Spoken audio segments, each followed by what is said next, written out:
And we're back with more Incredible Hokes. I am Chris. I am Mark. And we still have our studio audience. Now, they didn't boo or cheer or clap or anything in the last one. They didn't shout obscenities or nothing. I was shocked. They just sort of listened. Are we that engaging? One of them can't say anything? Oh, well, that one. There's one inside of a belly. So that one can't really respond. Had opinions, but audience can't reply. That's right. The audience has to be quiet. That's right. No talking. Like, There's no applaud like. you can applaud. Yes. You can applaud. You can laugh. You can praise. They're not indifferent. Just quietly observing. Okay, so we did Cowboys sort of where we are. Yeah. Minor where we think they're going thing. We just, State of the Cowboys. Now we're going to do State of the Tennessee Titans. what do you think? What do you? Or are you going to lead off with that? Yeah, go lead off, please. Well, as of tonight, they're having their first preseason game, so we'll see the first action. They picked up, even right before the training camp started, they picked up another pass rusher. So they've addressed literally every need on their roster. Little pass rush, little corner, little receiver. They even added some offensive line depth. They've re-signed some guys. And you hate to say things like they had a perfect off-season or a great off-season because who could say, but on paper, they did all the things they were supposed to do. We'll see if that pays off.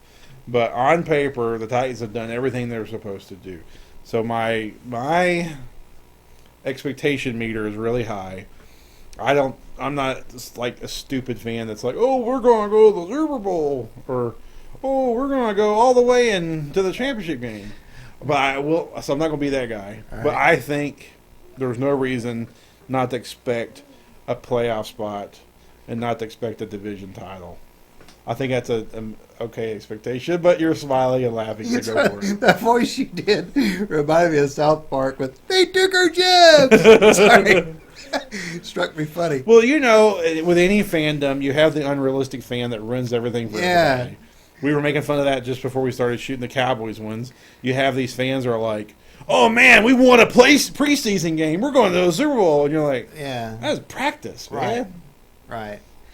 Or, Romo threw one incompletion on the third preseason game, and we're doomed. We're doomed. The sky's falling. Get him out of there! Yeah. My God, for 12 years I had to deal with that. You can tell a real football fan versus a more of a fan of that team or marketing about how they gauge preseason. Yeah.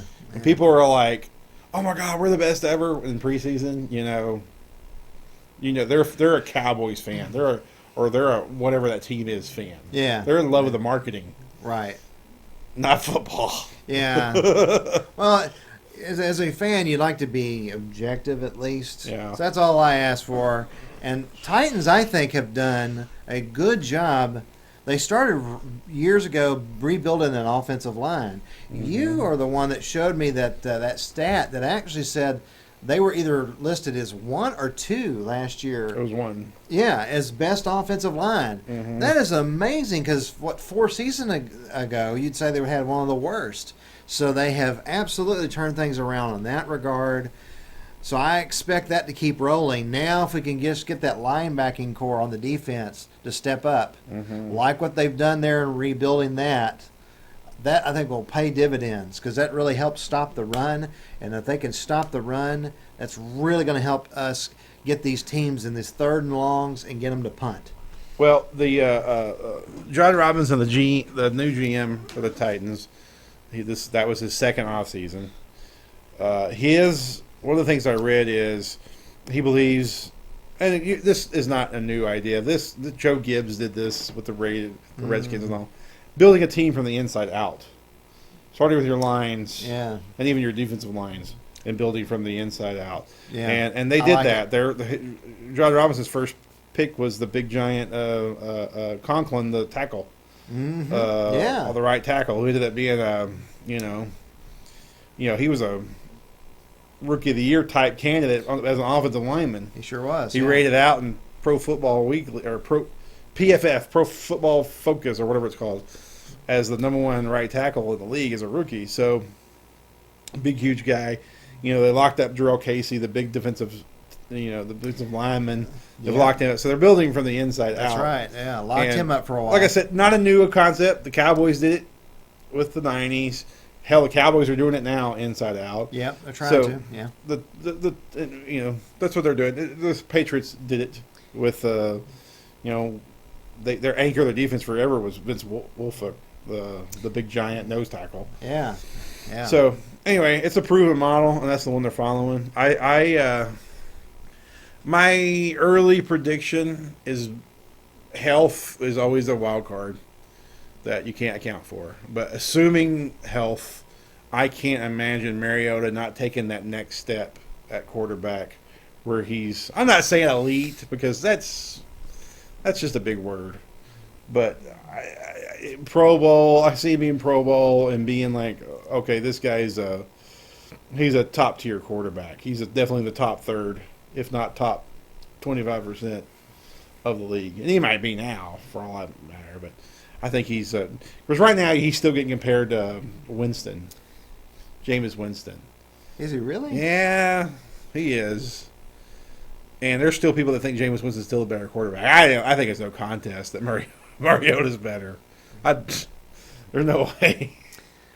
But okay. anyway, I think Mariota puts all that. I see an all-pro type year for him. Yeah, I think the way his evolution as the starter, the way that's what I've observed is he's now on pace to actually be the best quarterback in his division. And that's, once you do that, then you go to the next step. Okay, now I'm going to strive to be the best in the conference, and then you work your way up. He's got for years you had Peyton Manning just dominated that AFC South. And now you'd say Mariota's right there, arguably the best. Yeah, the only asterisk I put on that in terms of the division is I made a joke in the last one with the Cowboys that Philly is one of those teams that like every year could be like, oh, they suck, or they could go to the Super Bowl. You just never know. Right. That's just Philly. They've always been that way since the Reed days forward. And the Colts are kind of that way with Andrew Luck. The Colts, to me, look really crappy on paper. But they might turn around and just dominate and win 13 games. Yeah. You just never know. There's one of those You don't franchises. They're just one of those skittish franchises, man. Like I said, Philly's a great comparison. Mm-hmm. Philly might just turn around and just be world beaters. But they could go 2-14. Well, I think the final point I would make about the Titans is their patience with Malarkey and the way that they're building, like you said, from inside, all those front lines on defense and offense is paying dividends. Because if you're strong there and that's your foundation, you can go against toe-to-toe against anybody, and that's what they've done. So I think it's reasonable to expect us to be better than last year and really give people fits and really build on that success. So I don't think 10 wins is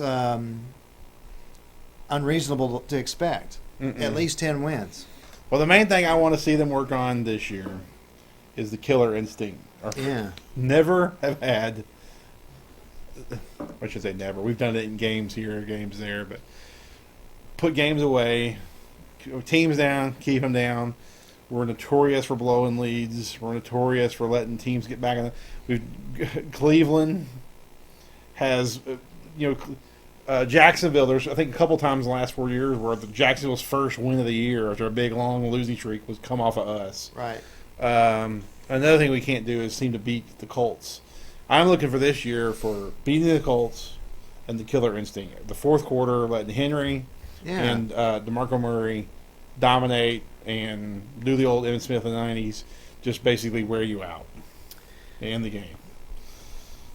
That's what I'm looking for. Yeah, I think it is true. They have not shown that.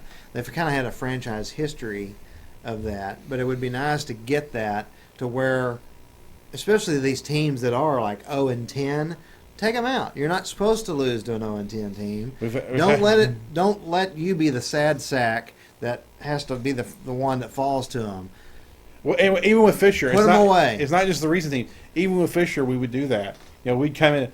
Well, they're 0-8 on the year. Had no luck. Oh, they get their first win of the year against the Titans. I can't tell you how many times that's happened.